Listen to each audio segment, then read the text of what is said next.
And we're recording. All right, hi everyone. We are going to get started. I already said that. Thank you for attending this panel that we're doing on digital design for our first ever virtual CareerCon event. My name is Melanie Dunn, and I'll be your moderator for this session. Note that we will be recording this session and posting it to our website, aaftoledo.org. We can post that in the chat so that you can have access to all of the content after the fact as well. So I'd like to start by introducing each one of our professional panelists in our session today. And we have a load of talent on this one, so I'm super excited. We have Josh Nagel. He grew up in Defiance, Ohio, and has always been interested in fine arts. He's told people's love stories through wedding cinematography, both locally and in stunning Caribbean destinations. The Great Lakes story through a documentary created in connection with the EPA, and the story of the heroin and opioid epidemic that has ravaged our region and the nation.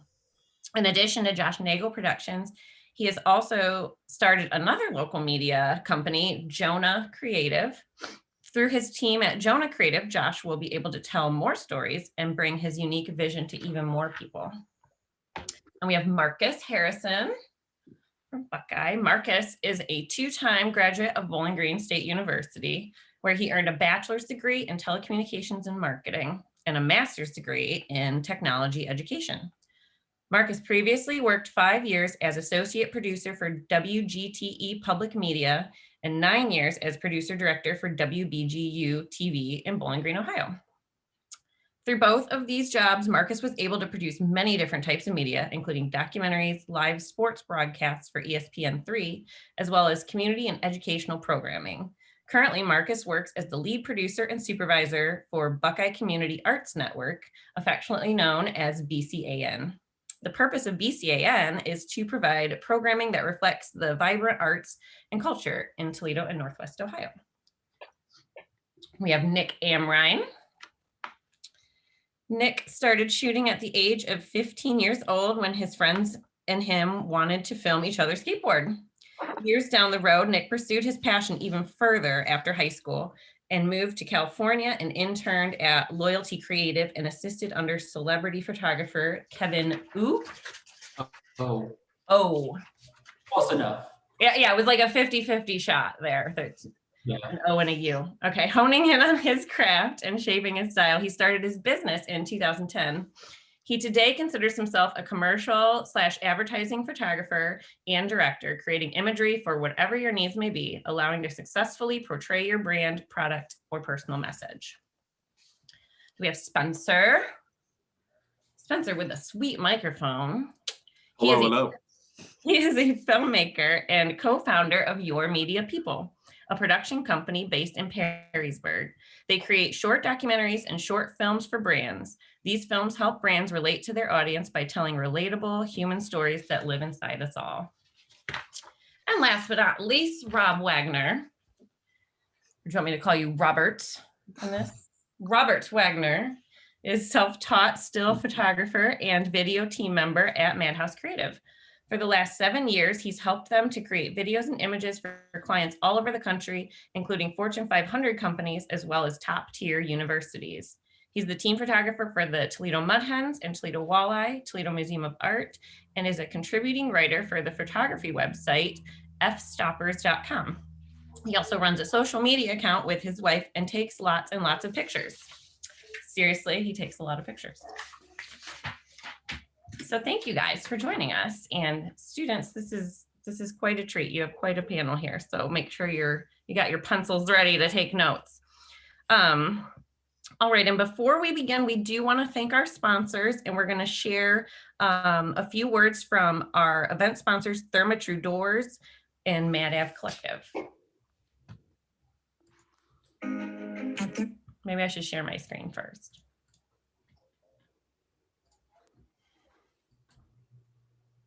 At Therma-Tru, we're not just building entryways that perform for a lifetime. We're making people feel at home. From the production floor to the front door and every step in between.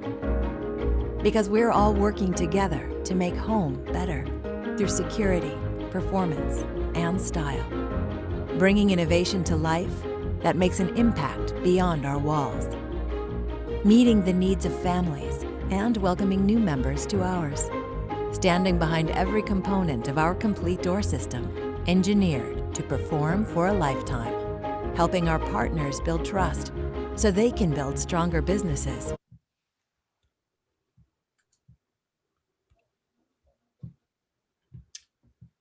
You guys, I just can't get this video thing right today. So yeah, I see your computer desktop. Beautiful photo. Beautiful photo. Did you take that in Peru? It's very Josh? messy. It's a very messy desktop. Okay, let's try this again. A little over the flight height. All right, let's try this again. And also, I did not mention that University of Toledo is on here too. So. At Thermatru, we're not just building entryways that perform for a lifetime. We're making people feel at home. From the production floor to the front door and every step in between. Because we're all working together to make home better through security, performance, and style. Bringing innovation to life that makes an impact beyond our walls. Meeting the needs of families and welcoming new members to ours. Standing behind every component of our complete door system, engineered to perform for a lifetime. Helping our partners build trust so they can build stronger businesses. Providing security people can count on in timeless designs that fit their personality. Being a part of houses that families are proud to call home. Confident that they made the right choice for the long run. The moments behind every door are always at the front of our mind. We strive to make the places where we live, where we play, and where we work always feel like home.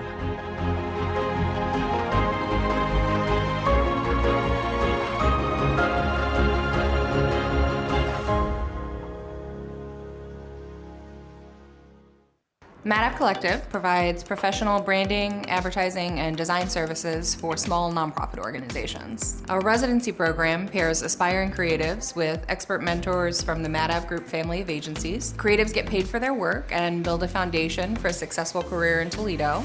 Mentors donate their time to develop the next generation of talent. And our nonprofit clients get agency-level marketing services that don't break the budget.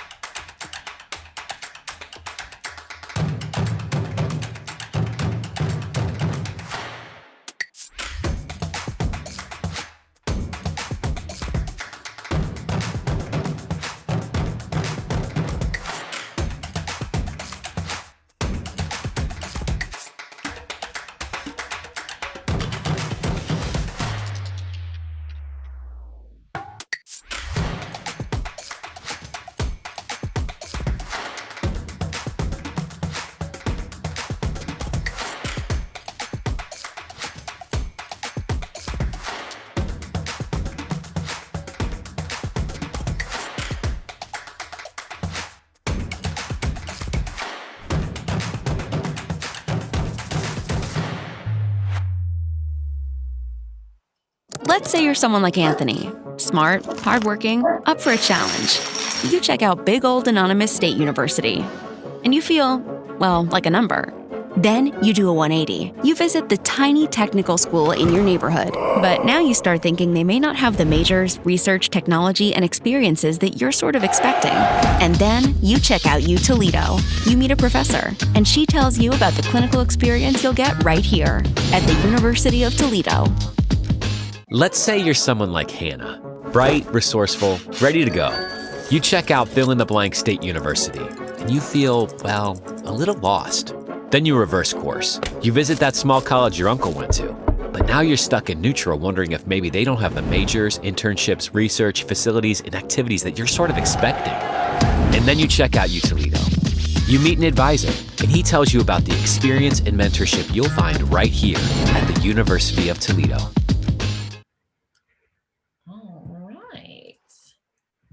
And you students actually in your pass that you received, and we can post the links in the chat too, you have the opportunity to have your virtual interviews with Thermatru or Mad Ave Collective. We also have another sponsor that we don't have a video for, but LaPlante Real Estate is a full service real estate brokerage and property management company who provides a full spectrum of housing services to our clients. Whether they are looking for residential brokerage services like buying or selling a home, investing in Northwest Ohio's rental properties, or seeking to rent a home in Toledo. Find us on Facebook at LaPlante Real Estate or at laplanterealestate.com. So thank you so much, sponsors, for your support of this event. And now we'll begin with our guided discussion. I'd like to encourage you to please mute your microphones, not you panelists, so that you can hear all panelists. And I'd also like to encourage you to ask any questions you guys have for the panelists in our chat box. And in the last 15 minutes, we'll go ahead and read those out to them. So we will go ahead and get started. So my first question is, how did you start creating content before you had actual clients? How about you, Nick? You want to start this one off? Yeah, say the question one more time. It's how did you start creating content before you had actual clients? Oh, okay. It just organically happened because I picked up a camera and I wanted to start shooting skateboarding.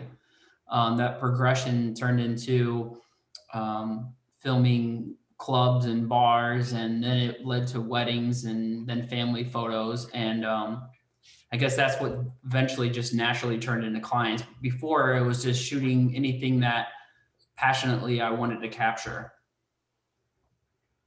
That's awesome. Rob, how about you? How did you get started? I know you broke in doing some unique stuff.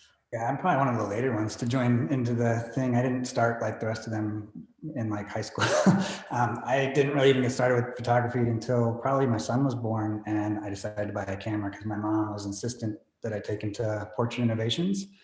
And those are great for family photos, but I was like, I could do fun, creative photos instead. So why don't I try that? And I didn't know what I was doing, had no clue.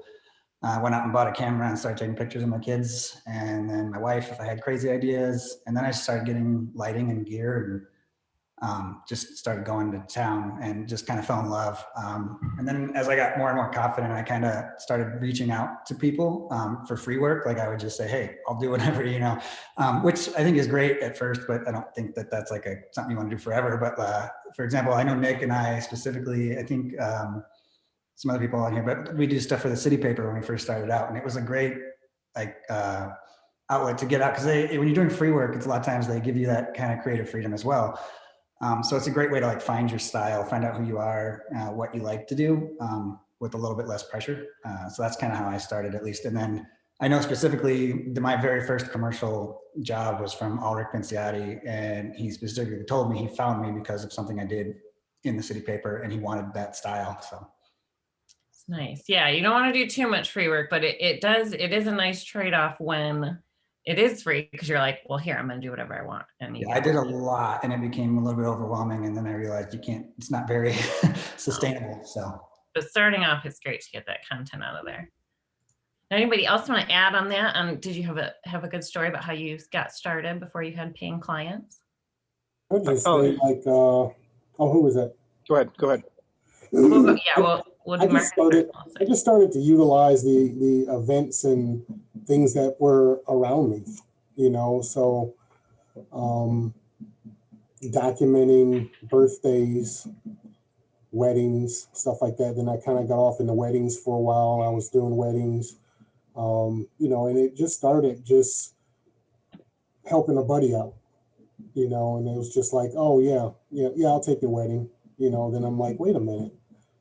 Let me get, two other people to join me or whatever, and I can cut this together. And, because I was already kind of into video and I knew how to edit and everything, but I think weddings is kind of where I got my start at, and I realized I can really turn this into a business very easily. So I did that for a while, but I think for people that are just starting out, just start utilizing the events that are that you're a part of anyway, like things that you're going to be at anyway. And maybe try documenting those things in whatever medium, if it's photography or if it's video, just try documenting those things and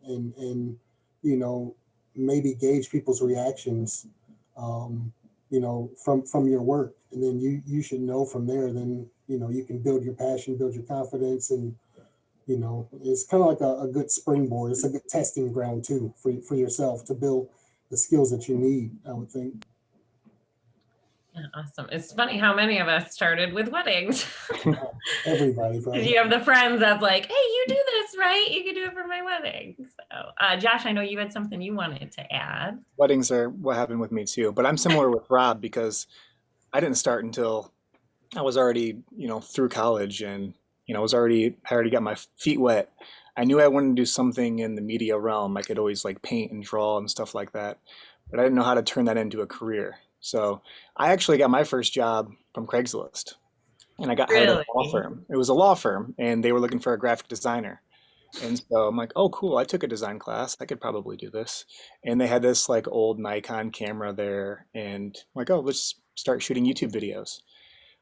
7 years later, we created about 2,500 YouTube videos, and realized that the Nikon camera was kind of holding me back. So then I started buying my own equipment, and video kind of just took off from there. And now design is something that I just rarely do. When, doing video work, you need graphics and things like that to incorporate. So it all kind of works out in the end. But, I guess you never really know where your path is going to start. So just take the opportunities as they come. And, just so happened that we're, came in contact with somebody and they said, hey, just like you said, I'm getting married. Can you do my wedding? So I said, I've never done one before, but sure. And now I've done, over 250. So it happens quick. And you get to go very warm places also. Yes, which is always a plus. Yeah. Spencer, did you want to add, since everyone kind of gave No, their why not? story? Why not? Put you on the spot. No, it's cool. No, it's actually, it seems to be a trend here. I'm with Rob and I'm with Josh on this. My background's in audio. I had a band for a number of years and we eventually broke up. And then I've only been doing video for 3.5 years. 3.5 years ago, I was working at Verizon and I was standing with Marcus Harrison when I just started. He remembers. I was like, yeah, I'm going to do video. To add in, the first wedding I did was Mike Drains. Oh, there you go. My general manager of Verizon was his first wedding. Anyways, so all I did was I bought a camera and I wanted to make cool stuff. And then I always worked with Alex, who's my business partner with the band. And he came over and we're like, let's make music videos. Did that for very short because musicians have no money. And then it was just slowly but surely just learning as you go. And our first commercial was for a Floor Care Plus, which is a carpet cleaning place. And the ad is absolutely awful. But slowly but surely just got better. And I posted on Facebook and people would contact me for jobs. And that's kind of it just snowballed from there, which I think is kind of how everyone got where they are, seems like. Yeah, you got to be hungry in the beginning. I feel like I have those talks with students too, where I know you definitely want to be paid what you're worth. I'm not saying that, but you got to be hungry in the beginning and just get yourself out there, I think. Yeah, take any job you can get. Did a great job of that, and now you get paid, for everything you do. So, all right. How about, this is a good one. How has the field changed since the start of the pandemic, and how does one succeed in this new environment? Marcus, do you want to start that one off? Sure. I mean, we've definitely, in my career and what I do with BCAN, we have a lot of content that we produce all the time.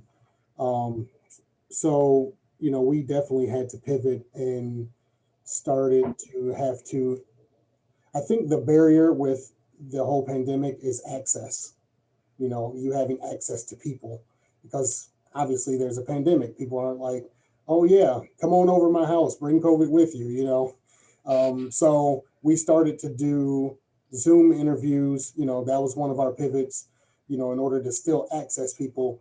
And what we quickly realized was that instead of this being a barrier and a closed door, we realized that this was an open door as well, because people that are far from you or people that are, that you would think to be unreachable, now they're reachable because all they have to do is get on Zoom and you can do an interview with them, So I think a lot of people saw it as a negative thing for, media, but I kind of, we've been able to flip that and utilize the technology and utilize the times to actually gain even more content than I would say that we were creating. So, you know, we've been busy the entire time, and I would say even more so, you know, during the pandemic. Yeah, that's pretty much it. I like to add to that. Obviously, companies are being careful on what they're investing in. A lot of them have begun to pull back, but I think the tide's turning because there's a vaccine. So there's a light at the end of the tunnel. I think slowly but surely things are getting back to normal. People aren't afraid like they were when the pandemic first started. So to succeed is to just get out there, and I don't let the pandemic hold you back. You could even use it to your advantage in some ways. A lot of people are reluctant. A lot of college students or people who are going in the job market are reluctant. They're kind of holding back. They're hitting the brakes. I jump on that opportunity and hit the gas and hustle even harder. Like, use it to your advantage. I just want to add too, you know, for media professionals, video professionals, or whatnot. New products are becoming available in terms of the needs of companies. You know, they need different things now too. So now it's not just the, you know, regular promotional video. Now they need annual events and things that they do. They need that stuff recorded and a video put together of those types of things, because they can't have it because of COVID. You know, so we've seen an influx of, you know, products that are needed like that, you know, where we have to put together events, and we call them like look live events. And you've seen them, you know, people stream them on Facebook Live or whatever. They look like they're live, but obviously, you know, to a trained eye, you know that it's been pre-produced. So that's another good thing. And with that also, like, streaming has just become like the thing, you know, everyone wants to have the stream, then they also want it recorded for something put together later. So you can almost, you know, double up and, you know, have twice as much work with one project. You know, normally it would be, you know, just kind of a simple video, and now it's, you know, becoming a lot more bigger production when you have to do that, because you can't just do it yourself now, you know. Yeah, I think you guys are so important now, because you really need those visuals. Like, even when I'm trying to communicate with my clients, you can't get in there in front of them anymore. You can't hand them something. It's nice to be able to capture that whole essence, you know, through a video or a photo, and send that digitally. So I think it's definitely elevating you guys' industry in terms of importance. Anyone else want to add anything about how they made a COVID pivot? I won't put anybody on the spot. Well, another good one I have is, can you recall a time early in your career when you were nervous or thought about quitting? And can you tell us how you pushed through? Does anyone feel excited about this one, or do you want me to pick? Rob. Oh, okay. Yeah, I guess I think most creative people are probably their own worst critic. Every time I look at my stuff, I see someone else's work and I'm like, oh, it's amazing. Everybody on this panel, you know, I think is outstanding, except for myself. And I always wonder why I'm even in this group. And I feel the same way. So, you know, it's a constant You thing. guys are all too modest, so don't even start with all of that. You're all awesome. So it's just kind of like, at a point you just got to realize that, like, you know, Nick's Nick and Josh is Josh, and, you know, they're all who they are, and they're not me and I'm not them. And I just kind of, you know, not be bogged down by the fact that they're creating their stuff. It's not necessarily a competition. I actually love that they elevate me. So that was my thing. I just always like get, you know, embarrassed if I was going to post a picture, if I was going to post a video. I was like, oh, what's Nick Amrine going to think of that? Or, you know, like, is it up to his? And I'm like, I don't, you know, he's who he is and I'm who I am. So I got to just do what I do. And what did you think of Rob's photos he was posting? Just kidding. But no, I just think it's important to, like, kind of always just realize that, like, you're not going to please everybody. And so you can't take like a negative comment as like a personal thing, because your style is not going to fit with every single client, and every single client's not going to fit with you. So you just got to find the people that like what you do, and it meshes well with what they're looking for. And I think just keep going, because there are people out there that are going to like what you do, regardless of if 100 people don't.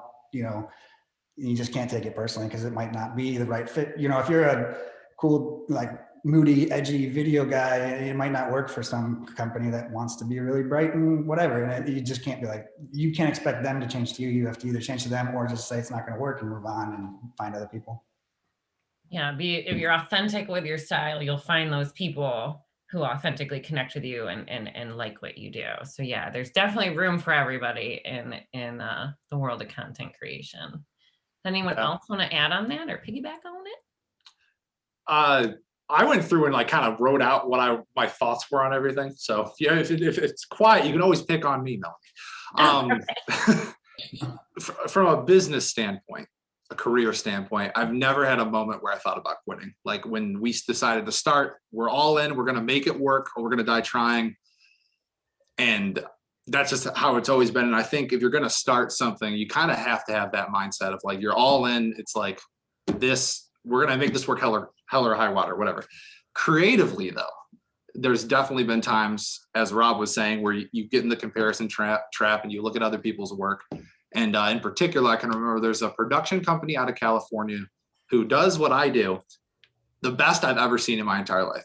And when I came across their work, it was so good. Everything about what they do is better than me. It literally made me sick. I was sick for like 2 days. Through all your files. Yeah. But then coming out of that, I was like, okay, why is their work so good? And I studied it and I analyzed their work. Like, all right, well, how I do documentaries. So like, what kind of question would they ask to get that answer out of that person? That B-roll shot, why does that work so well with this? And I studied it. And now I feel like with every project, I'm kind of closing that gap. So using that insecurity and being like, well, the work's there, I can study it and make myself better, elevate myself. That's the most satisfying thing of this journey. So yeah, turn the negative into a positive, I'd say. Just piggybacking off of that, I'm just sitting there thinking of, over my career, I'm approaching, like roughly 20 years experience. And I'm thinking that now that I look back, the times that I made mistakes were probably my most valuable moments, because those are the times where I had the opportunity to learn, where learning took place. So I would encourage students to, or whoever, to make mistakes early and make them often. So you have that time to learn and you have that time to build on your experience. Because I think that proving yourself to yourself is probably one of the most important things. The other panelists, I know of all. Josh, I haven't met you, but I've seen your work. And, I think as creatives, we get into, like everybody's saying, you get into this little mode where you're like, oh my God, like that looks great. Like, yeah, he's way better than I am, but you have to get into a place where you prove yourself to yourself that you are supposed to be at the table, because you can easily fall into a hole where you're just like, why am I on this panel? Like I shouldn't be here. But once you start to prove yourself to yourself and you start to get some feedback on some of your work or whatnot, and people are like, man, that looks real good, you'll start to build your confidence and you'll start to believe in yourself a little bit more. And I think it's just a process. It comes with experience. It comes with, advice, from other people. It comes from being open to criticism. A lot of different things. There's a lot of different factors, I think, that goes into, a person's success. And I'm realizing that I've just like totally not answered this question. I just no, that's okay. That's what's supposed to happen. Take it and run with it. Like, no, it's good stuff. It's good stuff.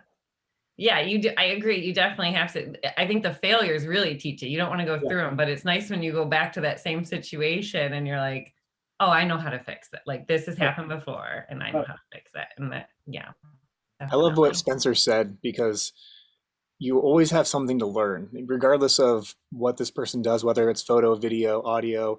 There's always something that you can take from them that you can use to elevate what you're doing. Like, Rob, I love the way that you light. Like, your lighting is second to none to me. Every time you post a photo, I'm like, my God, like, how does he create these environments? Everything just looks so, I don't even know how to put a word on it. It's just amazing. So I'm always studying different people's lighting, audio techniques, And I never had the opportunity to like job shadow anybody. I just kind of like throw myself in the fire, and I just learn by making mistakes.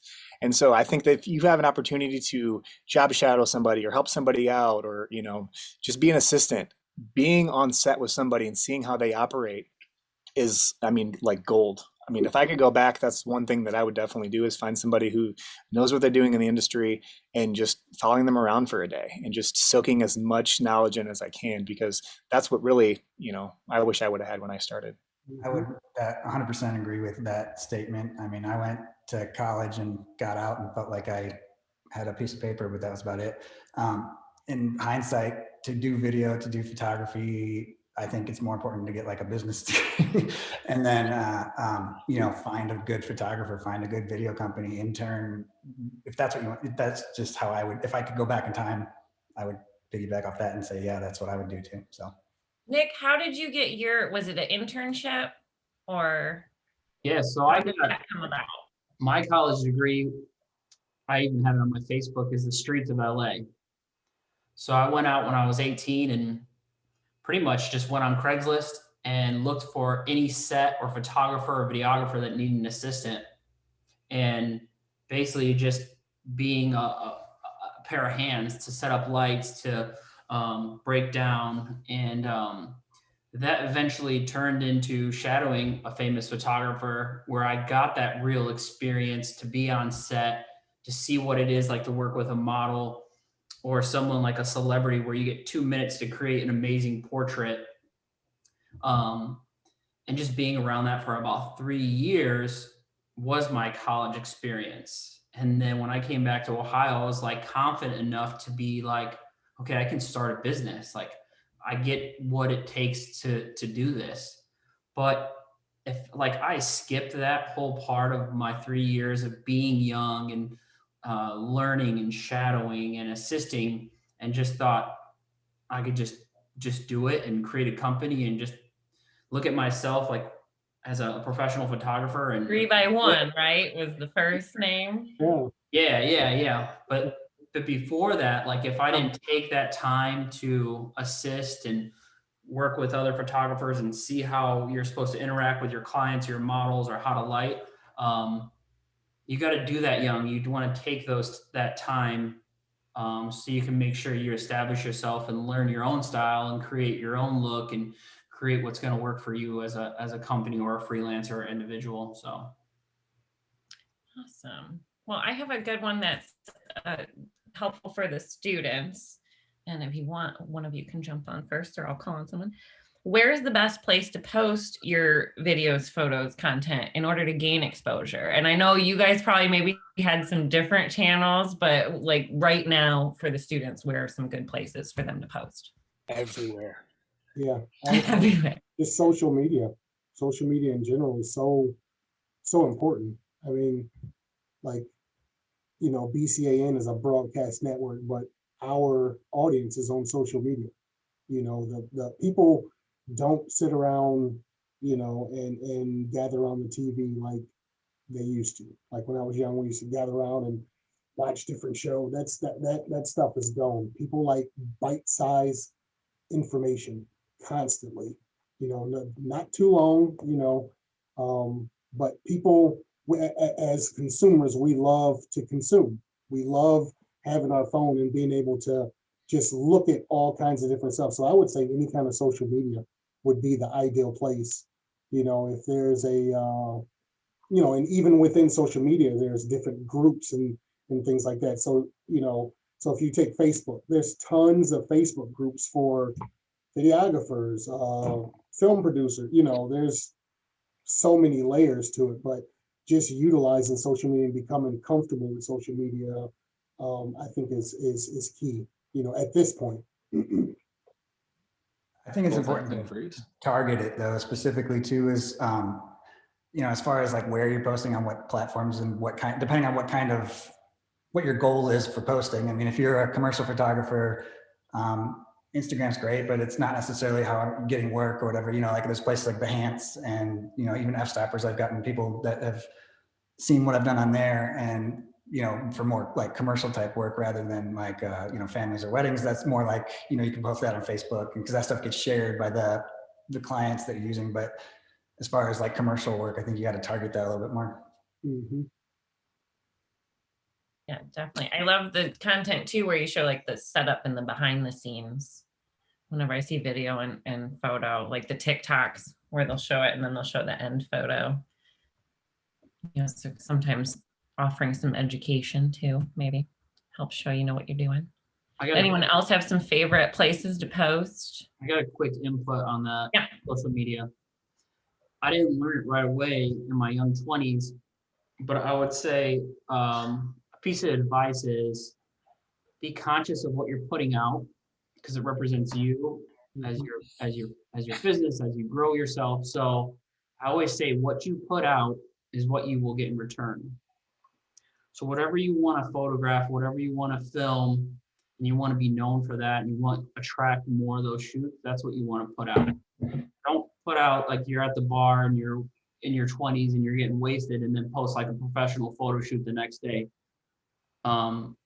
Because you're just going to mix your audience, you know, of who you are and what you represent. So that's just one way I always thought about how to handle your social media. Definitely a good tip. Stay consistent. Yeah, I'd say another thing is you're only as good as like your worst piece on there.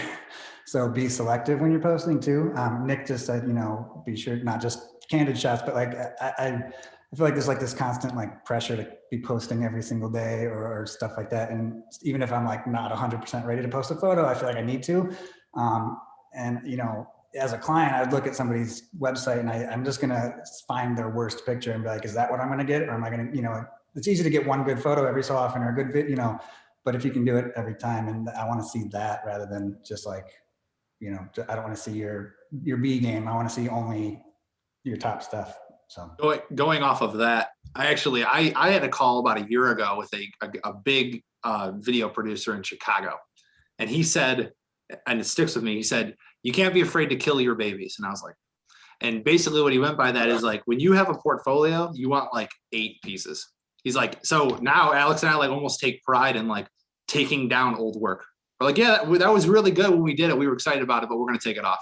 It's not going to be online anymore. So I think putting your best foot forward and only having 8 to 10 pieces. Now, if you have an Instagram, you need more than that. I come from the world of video. So I'm thinking of my Vimeo channel. Like I only want the 10 best pieces we have. And as we get better ones, I'll remove the ones that I don't think are as good because like he said, people are only going to find the worst piece you have. So the worst piece you have should still be accurate to what you're offering currently. That's cool.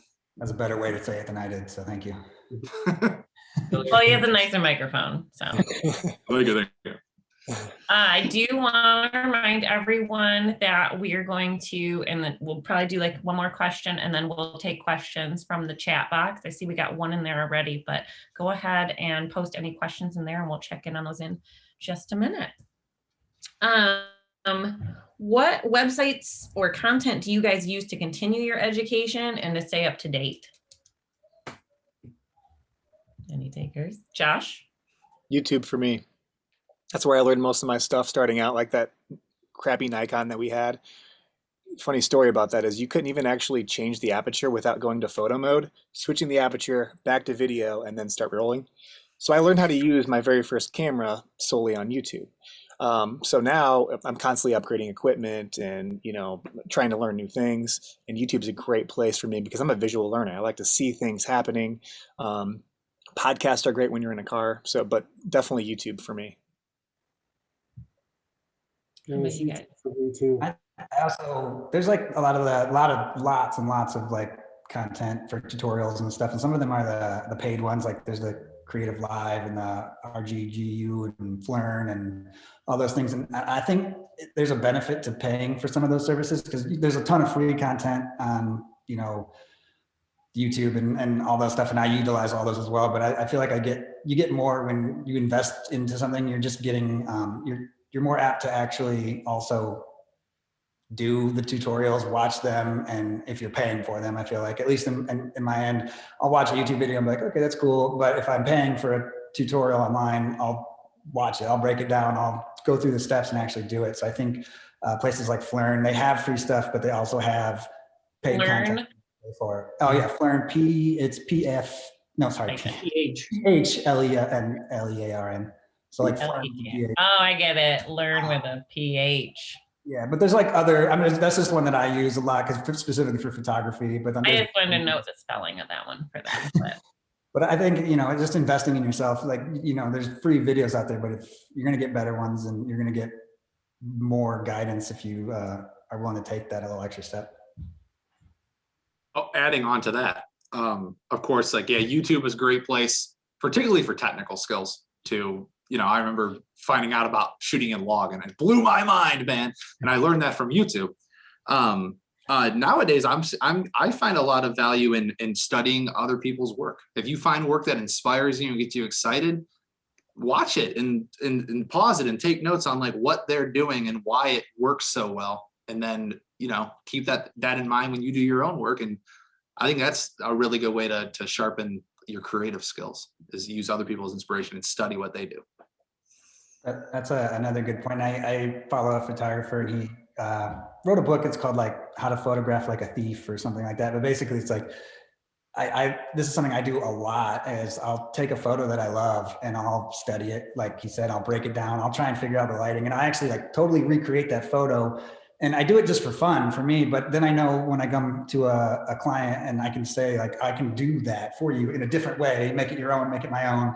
I don't necessarily want to just 100% copy people, but like, it's a good way to learn and to break something down, figure it out. And then you can take what you learned from doing that and apply it in your own type of work.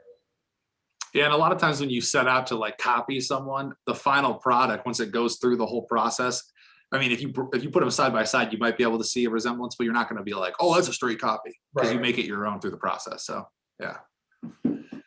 I got a website you guys should check out. Well, it's more specific to if you're into photography and photographing portraits and using lighting. It's one of my favorite photographers named Patrick Holick. He teamed up with a couple of photographers, and it's called photoschool.com. I put it in the chat. Nice. That gets me super hyped up to do photo shoots. I'll just watch these guys do behind the scenes, talking to the camera, and they're super laid back and super cool. So check it out. Nice. Anybody else want to add to that? All right, I have a question, and it's directed towards you, Rob. So let me spotlight you here. Question for Rob Wagner. It's from a student. You've been involved in various forms of art and media, but photography is a self-taught passion you found later in your career. What advice would you give to people who are interested in pursuing a completely new artistic medium, but fear it's too late to essentially start over and begin learning a new craft, especially if they've already invested time and money mastering another medium in which they've realized they don't have true interest? That's tough. I'd say it's never too late. You you can fail at anything at any point in life, so why not try? I mean, if you're not, to me, if you're not happy doing whatever you're doing, why do it? There's other jobs out there. There's other things you can do. To me, it's never too late. I'd rather, I guess I got a little distracted, but I started off doing music. I started off and I loved it. That didn't work out how I thought it was. But you didn't just stay with that. I guess that's what they're getting at, is it's like, when do you know?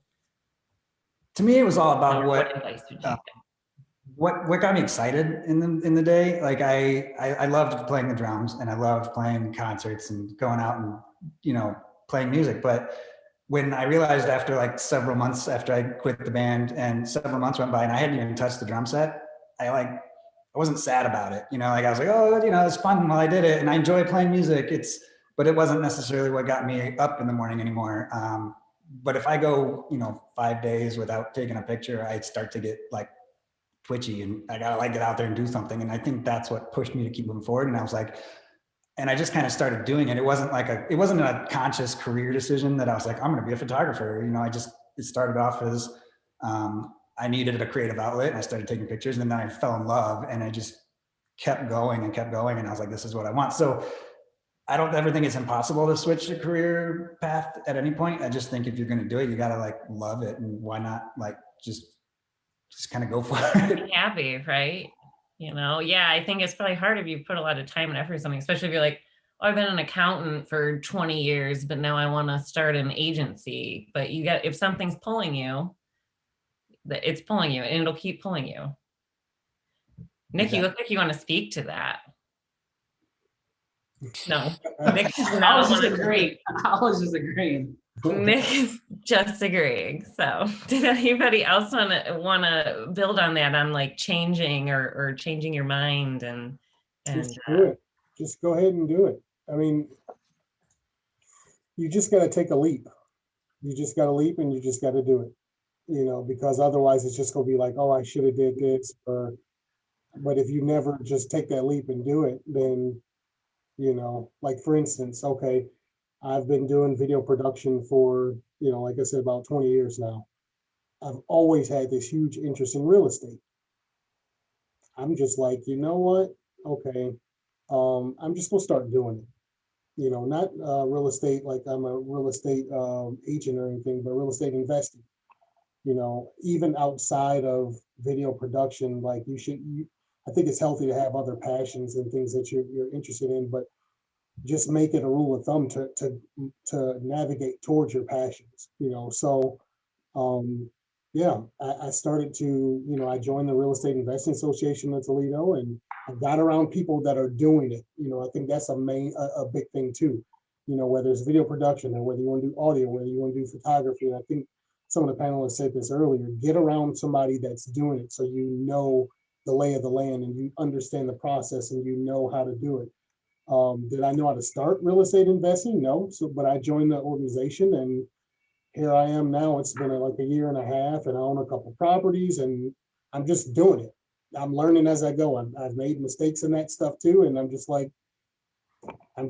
because I've learned over the years that, making mistakes is a good thing. That's how you learn, and sometimes, you may hear, I used to hear my parents say stuff like, oh, you got to bump your head a couple times, then you'll get it, so it's just part of the process of, learning something new. You just need to leap. You just need to leap and just go do it.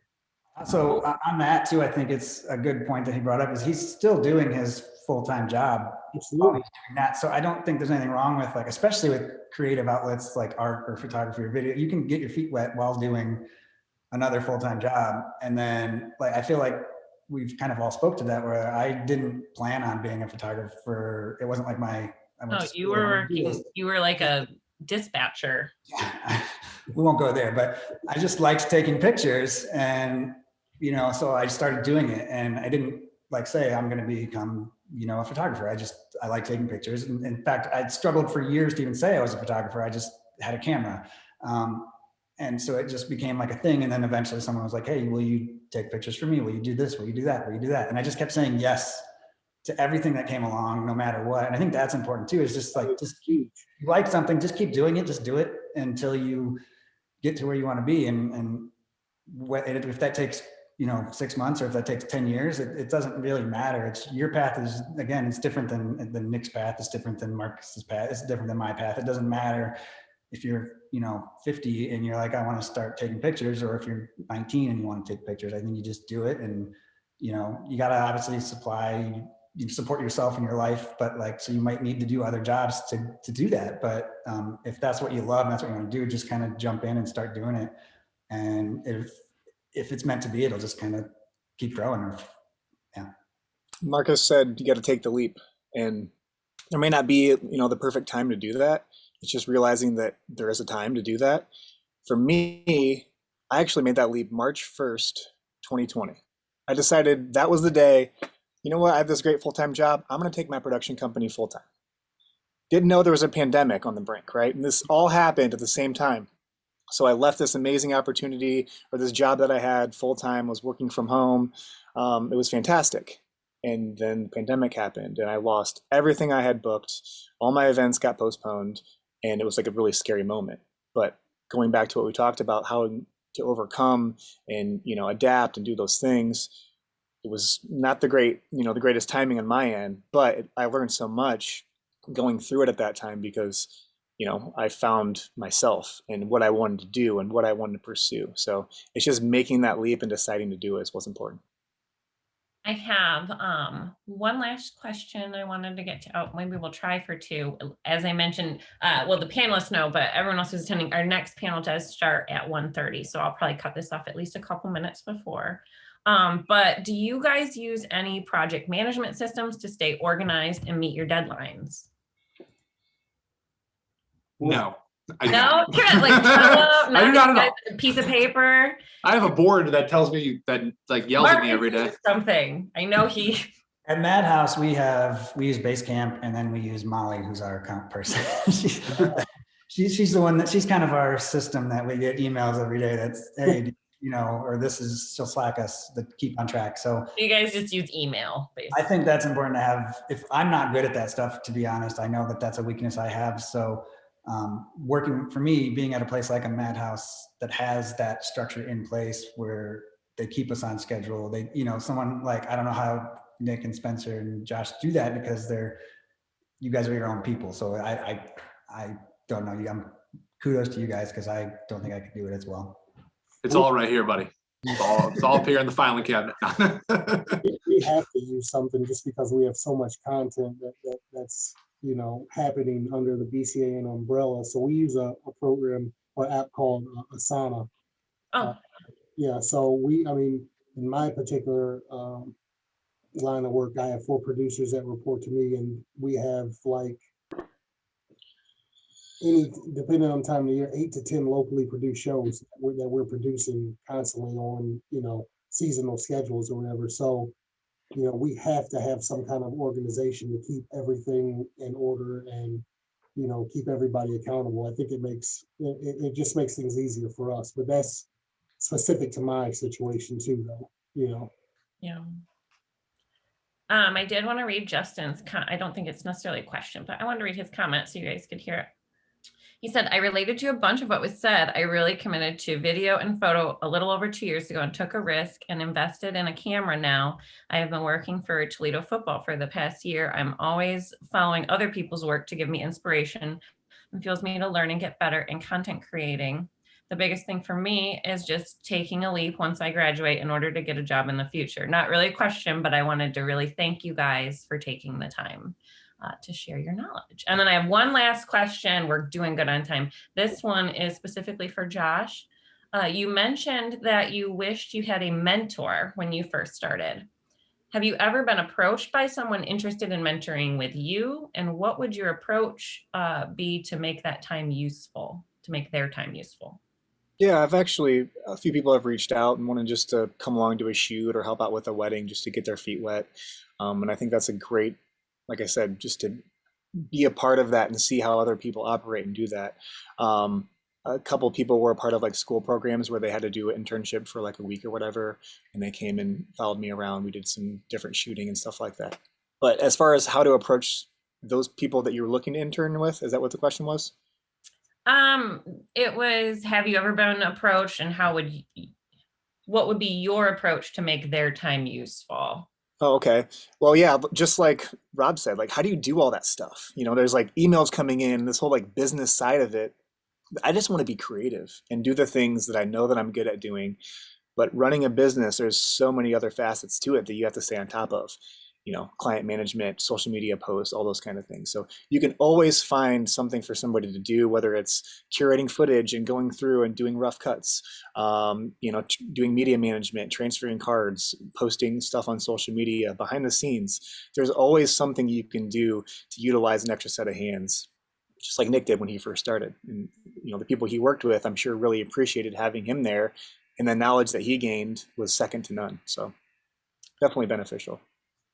There's one thing I want to add. I know we're getting low on time. I want to make sure I might cut you off, but all right. If there's one piece of advice I could give students, all right, it's super important to find what you want to focus on. Find your thing and dive deep into that. I know a lot of people that do video. There's a lot of people that do video on this panel. Video is so broad. Now, and this goes with photography and everything else too. There's films, there's ads, there's testimonials, there's weddings, there's live events, there's aerial photography. you're not going to be able to do all of that at a super high level. And I meet a lot of people, and when they talk about what they do, they kind of do a little bit of everything. And when you do that, you're a jack of all trades. You're not a master of none.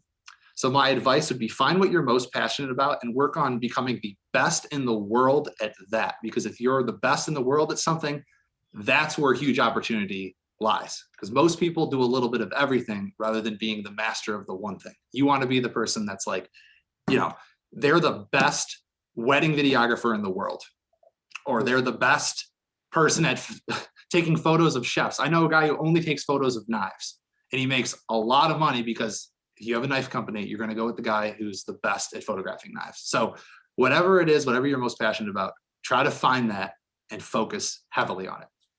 I think that is an excellent way to end with some inspiration there from Spencer.